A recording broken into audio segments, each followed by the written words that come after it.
Hello Devyani, मी बाहेर आले आहे. स्वातीने फोनवर सांगितलं. मग आतमध्ये ये, मी सिक्युरिटीला सांगून ठेवलं आहे. तू फक्त तुझं नाव सांग. देवयानी ज्यूस पीत म्हणाली. थोड्याच वेळात स्वाती देवयानीच्या रूममध्ये होती. देवयानी, कसलं भारी घर आहे ग, एकदम हालच. भारी वाटत असेल ना इथे राहायला. स्वाती देवयानीची रूम बघत उत्साहाने बोलत होती. घर तर तेव्हाच बनतं जेव्हा सगळे एकत्र असतात. देवयानी सुस्कारा सोडत म्हणाली. स्वातीने तिच्याकडे पाहिलं. होईल सगळं ठीक. बरं ते सगळं जाऊ दे, हे घे तुझे रिपोर्ट्स. स्वाती रिपोर्टची फाईल देवयानीला देत म्हणाली. देवयानीने पटकन फाईल घेतली. अरे वा, खूप खूप धन्यवाद. देवयानी आनंदाने म्हणाली. तुझे धन्यवाद नकोत. एकतर त्या हॉस्पिटलमध्ये कोणीच तुझ्या त्या पोपटासारखं नाक असलेल्या रवीला ओळखत नव्हतं. वरून तिथला सफाई कामगार, बापरे, इतका बावळट आणि बिंडोक होता ना, तिथेच त्याला एक ठेवून द्यावंसं वाटत होतं. स्वाती रवीला आठवत म्हणाली. अगं शांत हो माझ्या झाशीच्या राणी, तुझ्या शिव्यांमुळे बिचारायला तिकडे उचक्या लागत असतील. देवयानी हसत म्हणाली. लागू दे, थोडा नालायकच वाटत होता. स्वाती तोंड वाकडं करत म्हणाली. बरं, मला ते व्हिडिओ फुटेज दे ना, देवयानी म्हणाली. स्वातीने लगेच तिचा फोन काढून त्यातलं एक फुटेज देवयानीला पाठवलं. देवयानीने लगेच ते उघडून पाहायला सुरुवात केली. समोरच्या व्हिडिओमध्ये एक बाई आणि एक माणूस हॉटेलमध्ये प्रवेश करत होते. त्या बाईने स्कार्फ घातला होता तर त्या माणसाने टोपी घातली होती. त्याला दाढी होती, अगदी एखाद्या पंजाबी माणसासारखी. याला कुठेतरी पाहिल्यासारखं वाटतंय. देवयानी त्या माणसाकडे बघत आठवायचा प्रयत्न करत म्हणाली. बघू बघू. स्वातीनेही नीट पाहिलं पण तिला तो ओळखीचा वाटला नाही. ही बाई नक्की तुझी सासूच होती हे कसं कळणार, कारण तिने तर स्कार्फ घातला आहे आणि प्रायव्हेट केबिनमध्ये कॅमेराही नाही. स्वातीने विचारलं. थांब बघूया, एकदा तरी ती स्कार्फ काढते का. देवयानी फुटेज बघत म्हणाली आणि तिच्या अपेक्षेप्रमाणे ती बाई वॉशरूममध्ये जाताना स्कार्फ काढला. अगदी कॅमेऱ्याच्या शेवटच्या टोकाला तिचा चेहरा स्पष्ट दिसला. हो, हीच आहे, ही मिसेस पाटीलच आहेत. ही बघ, देवयानी उत्साहाने म्हणाली. स्वातीनेही पाहिलं. स्कार्फ काढताना देवयानीने फुटेज थांबवलं होतं आणि त्यात मिसेस पाटील यांचा चेहरा स्पष्ट दिसत होता. तुझी सासू आहे, पण यावरून तुला नेमकं काय सिद्ध करायचं आहे. म्हणजे त्यांचेही कोणीतरी मित्र असू शकतात आणि त्यांनाच भेटायला गेले असतील. असंही असू शकतं, स्वाती विचार करत म्हणाली. हो, असंही असू शकतं, पण त्या अशा स्कार्फ घालून गेल्या ना, म्हणून थोडी शंका येते. बाकी काही नाही. खरं तर सध्या मला त्यांच्याबद्दलची प्रत्येक गोष्ट जाणून घ्यायची आहे. त्यांचे मित्र, त्यांचा पहिला नवरा, सगळं जाणून घ्यायचं आहे. देवयानी विचारात पडत म्हणाली. बरं, काही लागलं तर सांग, मी आता निघते, मलाही काम आहे. स्वाती घड्याळाकडे बघत म्हणाली. हो, तुला पार्टी असेल तेव्हा बोलवते. देवयानी हसत म्हणाली. दोघींनी एकमेकींचा निरोप घेतला आणि स्वाती तेथून निघून गेली. ती जाता देवयानीने पुन्हा एकदा फुटेज पाहिलं. याला कुठे पाहिलं आहे, आठवत का नाही मला. कार्तिक पाटीलला सांगू का. नाही, नको, ते उगाच माझ्यावर रागवतील. त्यांच्या तथाकथित आईची मी अशी हेरगिरी करते म्हणून.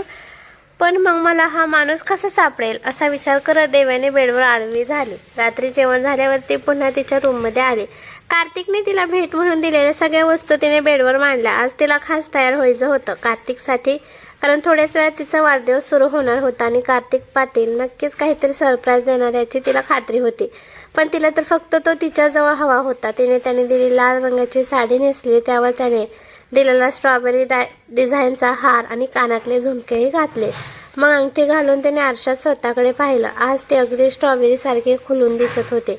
कपाळावर लाल टिकली, भांगात कुंकू आणि ओठावर गडद लाल रंगाची लिपस्टिक. आज कार्तिक मला पाहून नक्कीच भारावून जातील. स्वतःकडे पाहत ती लाजून हसली. मग तिने थोडीशी लाजत साडी किंचित बेंबीच्या खाली सरकवली आणि पुन्हा स्वतःच लाजून हसली. आता फक्त कार्तिकची वाट पाहायची होती. तो आला की मला असं पाहून नक्कीच आनंदी होईल. त्याच्या सरप्राईजच्या आधी आपणच त्याला असं सुंदर सरप्राईज देऊ, या विचारानेच ती खूप आनंदी झाली. पण कार्तिकची बराच वेळ वाट पाहूनही तो काही आला नाही. आता तिला थोडी अस्वस्थता वाटू लागली. मग तिने त्याला फोन केला, पण फोन उचलला गेला नाही. त्यामुळे ती आणखी नाराज झाली. तेवढ्यात तिच्या मोबाईलवर एक संदेश आला. तिने लगेच तो उघडला. माफ कर देवयानी, मला आज उशीर होईल, मी सध्या खूप कामात व्यस्त आहे. संदेश वाचताच तिचं मन खट्टू झालं. त्यांना माहीत नाही का उद्या माझा वाढदिवस आहे, असा विचार करत तिने संदेश टाईप केला. तुम्ही यायला किती वाजवतील. त्यांचं लगेच उत्तर आलं. कदाचित उद्या सकाळी. आणि आता मात्र तिचे डोळे पाणावले, कारण उद्याचा तिचा वाढदिवस तिला त्याच्यासोबत साजरा करायचा होता. कदाचित पहिल्यांदाच ती तिचा वाढदिवस त्याच्यासोबत साजरा करेल असं तिला वाटलं होतं, पण तो तर येणारच नव्हता. तिने पुन्हा त्याला संदेश पाठवला, कार्तिक प्लीज निदान आज तरी लवकर यायचा प्रयत्न करा, मी तुमची वाट पाहते. तिने संदेश पाठवला आणि त्याच्या उत्तराची वाट पाहू लागले, पण त्याच्याकडून काहीच उत्तर आलं नाही. तिला खूप राग आला. रागाच्या भरात तिने ओठांवरची लाल लिपस्टिक उलट्या हाताने पुसून टाकली. बस आता 5 मिनिटात 12 वाजतील आणि मग आपला वाढदिवस सुरू होईल. सगळ्यांचे कॉल येतील, पण ज्याच्याकडून पहिलं विश हवं होतं त्याचा तर अजून पत्ताच नाही. देवेने डोळे पुसून एक सुस्कारा सोडला. कदाचित खरंच त्यांना माहिती नाही आपला वाढदिवस आहे ते. तसंही आजपर्यंत रोहिणी व्यतिरिक्त कोणीच आपल्याला वाढदिवसाच्या शुभेच्छा दिल्या नव्हत्या. मग आज तरी कोणाकडून अपेक्षा का करायची? तिने एक दीर्घ श्वास घेतला आणि फोन हातात उचलला. आता सगळ्यात पहिला फोन तर नक्कीच राम किंवा रोहिणी करेल याची तिला खात्री होती. तिने स्वतःचा मूड सावरला आणि दोन्ही हाताने फोन घट्ट पकडला. बस आता फक्त 1 मिनिट राहिलं. तिने दरवाजाकडे नजर टाकली. तो आला नव्हता आणि तो येणारही नव्हता. तरीही तिची नजर पुन्हा पुन्हा तिकडे जात होती. तिचं हृदय मात्र त्याच्या येण्याची वाट पाहत होतं. तिचं मन आणखीनच अस्वस्थ झालं. तिने डोळे मिटून नकारार्थी मान हलवली, पण तिने डोळे उघडले आणि अचानक संपूर्ण रूममध्ये काळोख पसरला. ती घाबरली. तिने हातातल्या फोनचा टॉर्च सुरू केला आणि बेडवरून उठले. सगळीकडे अंधारच अंधार होता. अशी अचानक वीज कशी गेली असा विचार करत ती दरवाजाच्या दिशेने जाऊ लागली. तेवढ्यात धाड जोराचा आवाज झाला. ती दचकून मागे वळली. गॅलरीच्या काचेतून बाहेर असंख्य फटाके आकाशाकडे झेपावताना तिला दिसले. ती पटकन गॅलरीकडे गेली आणि दरवाजा उघडला. समोरचे दृश्य पाहून तिचे डोळे विस्फारले. तिच्यासमोर लाल रंगाच्या हृदयाच्या आकाराचे फुगे ज्यामध्ये छोट्या दिव्यांची रोषणाई होते हळूहळू आकाशात वर जात होते. फक्त तिच्या रूममधून नाही तर संपूर्ण बंगल्यातील प्रत्येक खिडकीतून, आजूबाजूच्या घरांच्या खिडक्यातूनही ते फुगे अलगद बाहेर येत होते आणि आकाशात उंच झेपावत होते. त्यांची संख्या इतकी होती की संपूर्ण आकाश त्या प्रकाशमान फुग्यांनी भरून गेलं होतं. इतक्यात पुन्हा एक मोठा आवाज झाला आणि आकाश तेजस्वी प्रकाशाने उजळून निघालं. वर गेलेल्या अनेक फुग्यांचा स्फोट झाला आणि त्यातून चमकणाऱ्या ठिणग्या सर्व दिशांना पसरल्या. त्यातील काही ठिणग्या तिच्याही अंगावर आल्या. तिने त्या अलगद झटकल्या आणि पुन्हा आकाशाकडे पाहिलं. फुटलेल्या फटाक्यांच्या प्रकाशातून हळूहळू अक्षरं तयार होऊ लागली आणि काही क्षणात एक पूर्ण वाक्य आकाशात धडकलं. वाढदिवसाच्या खूप खूप शुभेच्छा देवयानी. ते पाहताच तिच्या ओठांवर नकळत एक गोड हास्य उमटलं आणि डोळ्यांच्या कडा हलकेच ओलावल्या. कार्तिक, तुम्हाला माहिती होतं? ते हलकेच पुटपुटले आणि क्षणार्धात संपूर्ण परिसर दिव्यांच्या प्रकाशाने उजळून निघाला. तिच्या रूममध्येही दिवे लागले. ती लगेच मागे फिरली आणि पळतच रूमच्या बाहेर पडली. कदाचित तो खालीच असणार होता. त्यानेच हे सगळं केलं असणार. बाहेर येताच तिच्या पायांना मौशार गुलाबाच्या पाकळ्या जाणवल्या, पण सध्या तिला ते काहीच पाहायचं नव्हतं. तिला तर फक्त त्याला पाहायचं होतं. त्याच्या मिठीत शिरून त्याच्या तोंडून वाढदिवसाच्या शुभेच्छा घ्यायच्या होत्या. आयुष्यात पहिल्यांदा तिला तिचा वाढदिवस त्याच्या मिठीत साजरा करायचा होता. बाकी काहीच नको होतं. त्याच नादात ती भरभर पायऱ्या उतरून खाली आली आणि आता मात्र ती स्तब्ध झाली. कारण हॉलमध्ये पाऊल ठेवताच तिच्या कानावर सगळ्यांचा एकसुरात आवाज पडला, वाढदिवसाच्या खूप खूप शुभेच्छा. तिने गडबडून इकडे तिकडे पाहिलं तर एका बाजूला रोहिणी, शिव आणि राम होते, तर दुसऱ्या बाजूला श्री आणि श्रीमती पाटील उभे होते. आजोबाही सोफ्यावर बसून तिच्याकडे हसत पाहत होते. तिने सगळ्यांकडे पाहून स्मित केलं. तितक्यात राम लगेच पुढे झाला. हॅपी बर्थडे दी. त्याने देवेनीला मिठी मारली. थँक्स राम. तिने पण त्याला गडबडून मिठी मारली. हॅलो, आम्ही पण आहोत, रोहिणी म्हणाली. तसा राम बाजूला झाला. देवेने लगेच रोहिणीला मिठी मारली. तो हजारो वर्ष सुखाने जग. रोहिणी तिच्या डोक्यावरून हात फिरवत म्हणाली, नको ग, जेवढे कार्तिक माझ्यासोबत असतील तेवढंच मला जगायचं आहे. त्यांच्यापेक्षा क्षणसुद्धा जास्त नको. देवेनी हसून म्हणाली. हे ऐकताच रोहिणीने तिला हलकेच बाजूला केलं. ओहो, कार्तिकच्या प्रेमात अगदी वेडी झाली आहेस वाटतं. आता आमची सोबत नको आहे का? रोहिणी डोळे बारीक करत मिसळपणे म्हणाली. आता मात्र देवेनी थोडी गडबडली. असं नाही, तुमची सोबतही मला तितकीच हवी आहे. शेवटी तुम्हीही माझ्या आयुष्याचा अविभाज्य भाग आहात. देवेनी हसत म्हणाली. प्रिन्सेस. आजोबांनी हाक मारताच दोघे मैत्रिणीचा संवाद थांबला. देवेनी लगेच आजोबांजवळ गेले आणि खाली वाकून त्यांच्या चरणांना स्पर्श केला. आयुष्यमान भव. वाढदिवसाच्या खूप खूप शुभेच्छा प्रिय मुली. आजोबांनी दोन्ही हातांनी तिला उभं केलं आणि तिच्या कपाळावर प्रेमाने चुंबन घेतलं.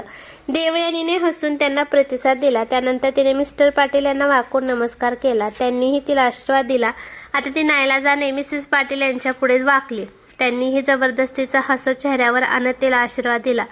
तेवढ्यात शिव केक आणि मेणबत्त्या ठेवलेलं हलणारं टेबल घेऊन आला. चला चला चला पटकन केक कापून घेऊया, शिव म्हणाला. पण देवेनी मात्र अजूनही इकडे तिकडे पाहत होती, कारण ज्या व्यक्तीकडून तिला वाढदिवसाच्या शुभेच्छा मिळाव्यात अशी तिची मनापासून इच्छा होती, ती व्यक्ती अजूनही दिसत नव्हती. फक्त आश्चर्याचा धक्का देऊन ऑफिसच्या कामातच अडकले असतील का, हा विचार तिच्या मनात आला आणि क्षणात तिच्या डोळ्यात पाणी तरळलं. देवी आणि केक का, बाळाला भूक लागली आहे, रोहिणी तिच्या हातात चाकू देत म्हणाली. देवयानीने जबरदस्तीने स्मित केला आणि पुन्हा आजूबाजूला पाहू लागली. तिचं ते अवस्थेपणे इकडे तिकडे पाहणं बघून सगळे गालातल्या गालात हसत होते. ताई केक काप, खूपच छान दिसतोय, राम म्हणाला. आता मात्र देवयानीचा नाईलाज झाला. तिने केककडे पाहिलं. गडद लाल रंगाचा स्ट्रॉबेरी केक, नक्कीच त्याचीच आवड. स्ट्रॉबेरीचा वेडा, माझा बटाटा, सगळं करतो पण जवळ मात्र येत नाही. कसला सर्किट आहे ती. चेहऱ्यावर स्मित ठेवत खाली वाकल्याने तिने मेणबत्त्या फुंकून विझवल्या. तसे पुन्हा एकदा सगळे टाळ्या वाजवत वाढदिवसाचं गाणं म्हणू लागले. तुला वाढदिवसाच्या खूप खूप शुभेच्छा, तुला वाढदिवसाच्या खूप खूप शुभेच्छा प्रिय देवयानी, तुला वाढदिवसाच्या खूप खूप शुभेच्छा. देवयानीने सगळ्यांकडे बघून स्मित केला आणि आता ती खाली वाकून केकवर चाकू ठेवणार तेवढ्यात तिला तिच्या कमरेवर त्याचा हात जाणवला. ती दचकून मागे वळून पाहणार तोच तिच्या कानावर त्याचा हळवार आवाज पडला. वाढदिवसाच्या खूप खूप शुभेच्छा प्रिये, असं म्हणत त्याने तिच्या चाकू धरलेल्या हातावर अलगद स्वतःचा हात ठेवला. क्षणात तिचा चेहरा प्रफुल्लित झाला. त्याच्याजवळ असण्याच्या फक्त चाहुलीने सुद्धा हजारो गुलाब तिच्या गालावर फुलले आणि त्याच्यासोबतच तिने केक कट केला. बाकी सगळे हसून टाळ्या वाजवत त्या दोघांकडे बघत होते. कार्तिकने एक केकचा तुकडा घेऊन देवयानीला भरवला आणि आता कुठे तिला त्याचा चेहरा दिसला. क्षणभर ती त्याच्यातच हरवून गेली. सकाळीच पाहिलं होतं त्याला, तरीही खूप मोठा विरह सहन करून पुन्हा पाहिल्यासारखं वाटत होतं. तोही तिला एकटक बघत होता, कारण आज ती पूर्ण लाल रंगात सजली होती. फक्त ओठांवरील लिपस्टिक अर्धवट पुसली गेली होती. त्याने हलकेच केक भरवताना तिच्या ओठांवर स्ट्रॉबेरी क्रीम लावलं. तशी ती आणखीनच लाजली. त्याच्या बोटाचा तो स्पर्श तिच्या अंगावर शहारा आणून गेला.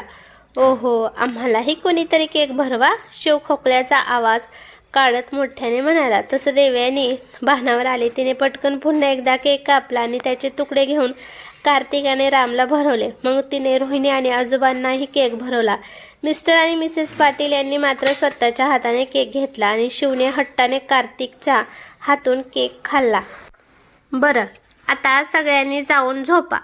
शिव रोहिणीला घेऊन जा, या अवस्थेत इतका वेळ जागणं ठीक नाही, आजोबा म्हणाले. तसं शिव रोहिणीला घेऊन त्यांना दिलेल्या खोलीत गेला. देवयानीने रामकडे पाहिलं.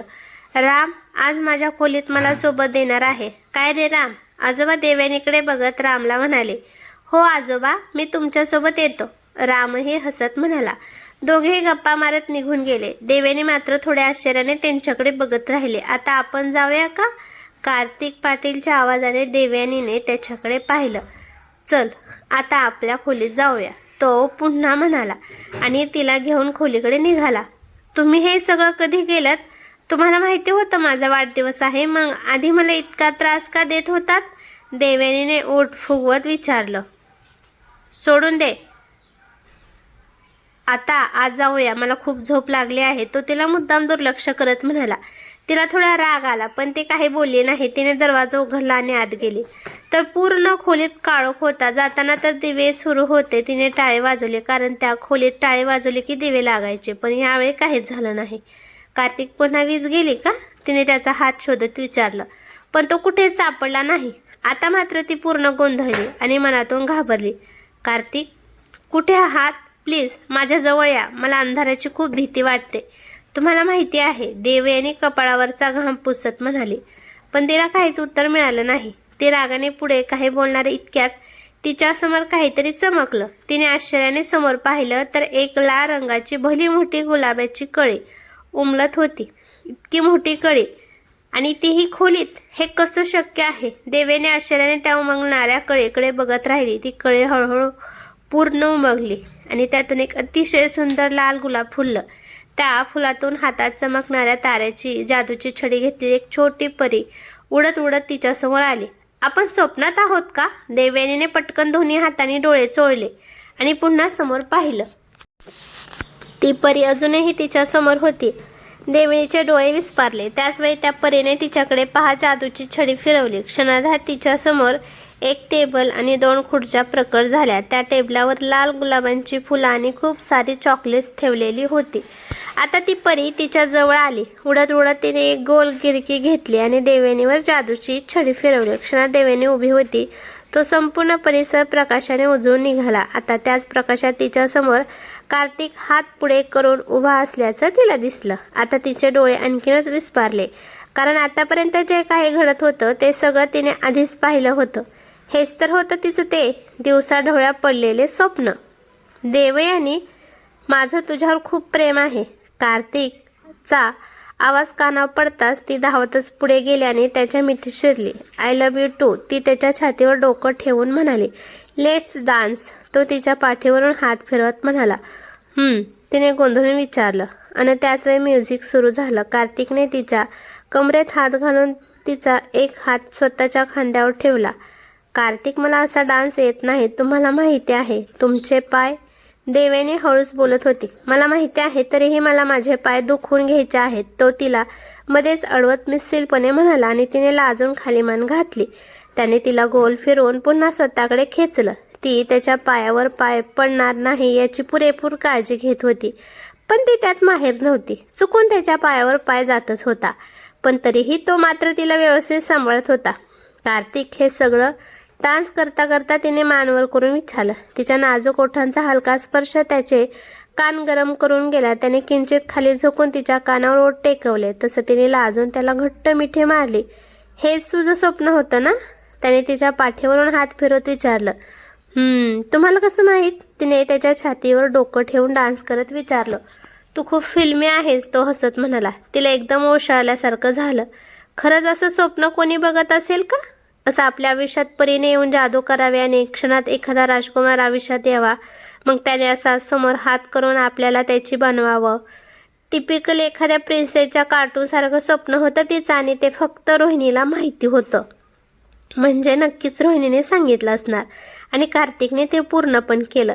तिला खरंच भरून आलं. तो मात्र अजूनही तिला मिठीत घेऊन डान्स करत होता आणि तिच्याकडून करून पण घेत होता. ते दोघं डान्स करत असताना आसपासचे नजारे पण बदलत होते. कधी सगळीकडे गुलाबाची फुलं इकडून तिकडे जात असल्यासारखं वाटत होतं, तर कधी आसपास आकाशगंगा दिसून येत होती आणि मग सगळीकडे चंद्र, ग्रह आणि तारे लुकलुक करताना जाणवत होते. जणू काय ते दोघं स्पेसमध्ये डान्स करत असल्याचा भास होत होता.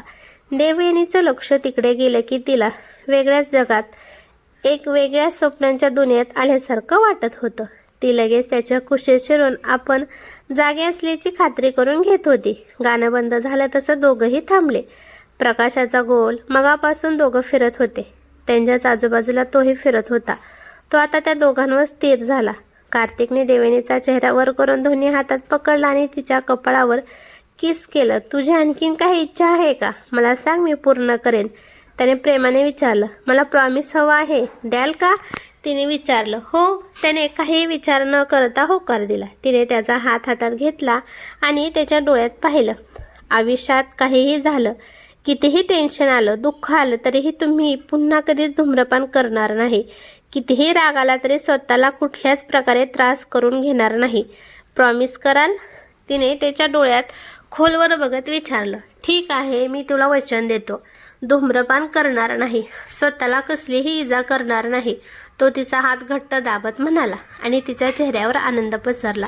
खरं तर तिला सायली काकूसाठी पण काहीतरी मागायचं होतं, पण आता त्याचा एवढा छान मूड खराब करायचा नव्हता, म्हणून ती गप्प राहिली. Now let's go to sleep, तो म्हणाला. तिने त्याच्याकडे प्रश्नार्थक नजरेने पाहिलं. त्याने तिचा हात पकडून एका दिशेला केला. तिचा मोठा अर्धचक्र चंद्र प्रकाशित केलेला दिसत होता. चंद्रावर झोपायचं? तिने आश्चर्याने विचारलं. Yes, it was also your wish, तो सुस्कारा सोडत हसत म्हणाला आणि तिने ओशाळून त्याच्याकडे पाहिलं. लेट्स गो, आज मी तुझ्यासाठी अशा पोरकट गोष्टीसुद्धा करू शकतो. कार्तिक पूर्ण रूममधल्या एखाद्या मूव्हीसारख्या दिसणाऱ्या दृश्याला पाहून म्हणाला. ती गालात हसली आणि त्याच्यासोबत चंद्रावर जाऊन झोपली. हॅप्पी, त्याने तिला कुशीत घेऊन विचारलं. तुमच्यासाठी एक प्रश्न. तुमच्या मते वाढदिवस साजरा करावा का? काही लोक म्हणतात वाढदिवस साजरा करू नये, तर काही जण म्हणतात हा आयुष्यातला सर्वात खास दिवस असतो. पण माझ्या मते वाढदिवस म्हणजे फक्त एक वर्ष वाढलं याचा आनंद नाही. हा दिवस आपल्याला आठवण करून देतो की आपण या जगात महत्त्वाचे आहोत. आपल्या कुटुंबाला, मित्रांना आणि आपल्या प्रिय व्यक्तींना आपण किती प्रिय आहोत हे जाणवून देणारा हा दिवस आहे. एखाद्या व्यक्तीला मनापासून दिलेल्या शुभेच्छा, एक मिठी किंवा एक प्रेमळ शब्दसुद्धा त्याच्या चेहऱ्यावर हास्य आणू शकतो. म्हणून माझ्या मते वाढदिवस साजरा करावा, पण दिखाव्यासाठी नाही, तर प्रेम, आनंद, कृतज्ञता आणि आपल्या माणसांसोबत सुंदर आठवणी निर्माण करण्यासाठी. आता तुमचं मत कमेंटमध्ये नक्की लिहा, मला वाचायला आवडेल. थँक्यू.